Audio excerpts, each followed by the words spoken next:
Embajador Diego Velar, buen día, ¿cómo le va? ¿Qué tal? ¿Cómo le va? Buen día.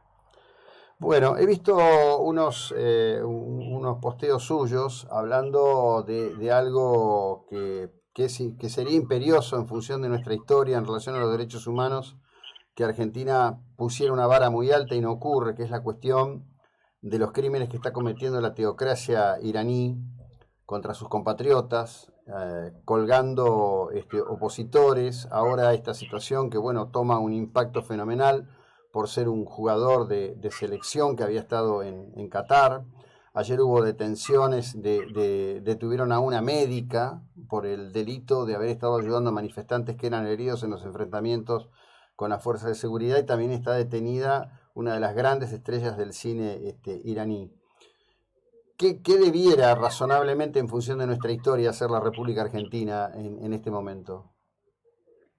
Bueno, yo creo que tendríamos que condenar muy severamente, sin lugar a duda, y en este momento hay más de 20 condenados a muerte, esperando su turno para ser colgados en la plaza pública.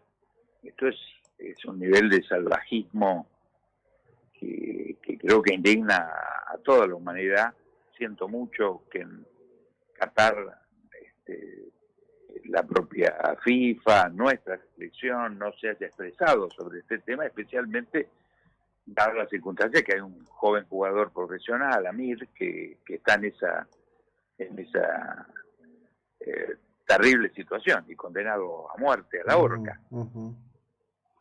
Yo no tengo la menor duda que Argentina tiene que reaccionar muy fuerte frente a eso, lanzar inclusive una campaña de tipo internacional que puede enfocarse desde el campo estrictamente humanitario, pidiendo las condonaciones y eventualmente darles la posibilidad del exilio y ofrecer a la Argentina como lugar de exilio para aquellos que se les dé esa oportunidad. Yo recordé en un artículo que firmé la oportunidad que a mí me ocurrió en 1983 de ofrecerle mi casa como residencia a Bronislaw Geremek, que después sería ministro de Relaciones Exteriores de Polonia cuando se normalizó la situación después de la dictadura del general Jaruzelski. Y en ese momento, en una represión muy dura, una dictadura militar, se le dio la oportunidad a los detenidos de exilarse. No estaban condenados a muerte, inclusive había una sanción adicional que era de perder la nacionalidad polaca. Y prácticamente la unanimidad de los detenidos políticos en ese momento del gremio del sindicato Solidaridad, presidido por Lech Walesa, que después fue el primer presidente democrático en Polonia, se negaron a exilarse por la condición de que se les imponía de perder la nacionalidad polaca. Mi amigo Bronislaw Geremek me escribió una muy cariñosa carta agradeciéndome mi ofrecimiento, pero diciendo que él de ninguna forma aceptaba perder su nacionalidad. Pero yo creo que siempre hay salida para este tipo de situaciones y creo que el mundo tiene que reaccionar mucho más violentamente que lo ha hecho hasta ahora. Sí, indudablemente, en el tablero algunas cosas se están moviendo. Bibi Netanyahu dijo, todavía no asumió, pero que está en condiciones de avanzar en un acuerdo con Arabia Saudita de reconocimiento por parte de los árabes saudíes. Si esto ocurre ahí en ese tablero, va a haber modificaciones enormes y no tengo duda que todo eso de parte de ambos, del Estado de Israel y el Reino de Arabia Saudita, tienen como objetivo Teherán y el dominio del clero chií sobre esa nación, ¿no? Sí, esperemos que se pueda, que haya un reclamo muy fuerte y que esto haga reflexionar a ese gobierno teocrático, dictatorial, que sojuzga por supuesto al pueblo iraní. Yo creo que la revolución de las mujeres, un hecho que en Occidente hemos conocido muy activamente en los últimos 50 años y que ha sido un factor de cambio central, porque reconozcamos que en Occidente hasta hace no mucho tiempo las mujeres también eran consideradas menores de edad y tener situaciones de sojuzgamiento muy grandes, etcétera. Eso fue superado, al menos en un alto porcentaje hay una alta conciencia de la necesidad de la igualdad de género, pero el proceso de cuestionamiento de la dictadura iraní lo lanzaron las mujeres. Así que yo creo que en esto se está repitiendo o universalizando esta presencia femenina tan importante en el último medio siglo. Sí, de hecho, si bien es la primera vez que usted y yo hablamos de esto, desde mucho tiempo sostengo que si va a haber un cambio en el Islam, las líderes de ese cambio son las mujeres iraníes, que están poniendo no solo la idea, la rebelión, el cuerpo, la cara y la vida, ¿no? Pero también hay que recordar, y hace muy bien usted en citarlo, que recién en el Concilio Vaticano II se promovió, bueno, uno de los hechos más importantes fue el tema de que a partir de ese concilio se pudo dar la misa en el idioma de cada lugar y no en latín, pero el otro tema que fue tremendo, hoy quizás parezca baladí en nuestra cultura, es que se despojó a las mujeres de la obligación de entrar con el cabello cubierto a la iglesia, ¿no? Ciertas cosas son... No, por eso yo creo que los últimos 50, 60 años han sido claves en la historia de un giro muy importante que lideraron las mujeres en todo el mundo. Por eso yo creo que esto es irreversible, al margen de, desgraciadamente, en estos últimos manotazos de la ceguera dictatorial que desgraciadamente está produciendo estas víctimas.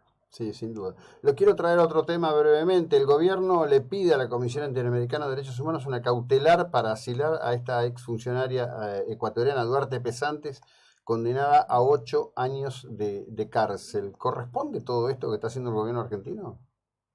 No, lo que pasa es que aquí es la doctrina Cristina, ¿no? Que se impone sobre el gobierno, y el gobierno, por supuesto, la lleva adelante en esta irregularidad de que los caprichos de la vicepresidenta son dogma para el gobierno, y es llamar a todo lawfare, o sea, que cualquier condena sobre un funcionario político que cometa delitos es persecución. Y esto es gravísimo, porque un rol fundamental de la justicia, estamos viendo en lo que a mi juicio es una gran revolución en la Argentina, de independencia del Poder Judicial, sí. Es que debe controlar, no es que puede, debe controlar constitucionalmente lo que hagan tanto el Poder Ejecutivo como el Poder Legislativo. Es un factor central de la vida republicana. Entonces, plantear esta automaticidad de confundir persecución con control legislativo de los actos de gobierno, de los actos administrativos, es una locura. Entonces, el gobierno de Ecuador está planteando, esta exministro tiene condena firme por actos de corrupción, no es un acto de persecución. Yo creo que por supuesto que hay que analizar con mucho cuidado dónde hay persecución y dónde hay, al contrario, un dato central de la vida republicana. Sí, obviamente. Entonces, esto no lo hace el gobierno, desde ya. No, el gobierno se define en los términos, como usted bien dijo, de los intereses de Cristina, ¿no? Es decir, un gobierno que se calla ante el gobierno criminal de Nicaragua, un gobierno que tiene encarcelado al obispo de Managua, que persigue a los propios compañeros de historia sandinista del actual usurpador del poder, ¿no? Todo el tiempo acomodando la carga según un interés particular y peculiar. Claro, pero en particular tiene esta doctrina sobre cualquier sentencia que condena por delito común, finalmente, que para mi juicio es agravado, porque el que roba desde la función pública debería tener una pensión, una sanción agravada de aquel que comete un delito de robo común, para llamarlo de alguna forma. Es decir, no puede ser asociado al concepto de impunidad, ¿no? O sea, que aquel que roba desde la función pública no puede ser juzgado penalmente. Es una locura como doctrina, ¿no? Y acá realmente lo ha dicho el presidente de la República, lo ha dicho la vicepresidenta, de que el Poder Judicial, ellos lo dicen funcionarios no elegidos, es decir, los jueces, puedan controlar el accionar de los funcionarios elegidos. Bueno, pero es la esencia de la República. Si perdemos eso, si eso no ocurriera, estamos justamente en lo grave que ocurrió en Venezuela, que Chávez y después Maduro tomaron control del Poder Judicial, entonces no hay control republicano. Ahí es donde estamos en las situaciones que no tienen reversión.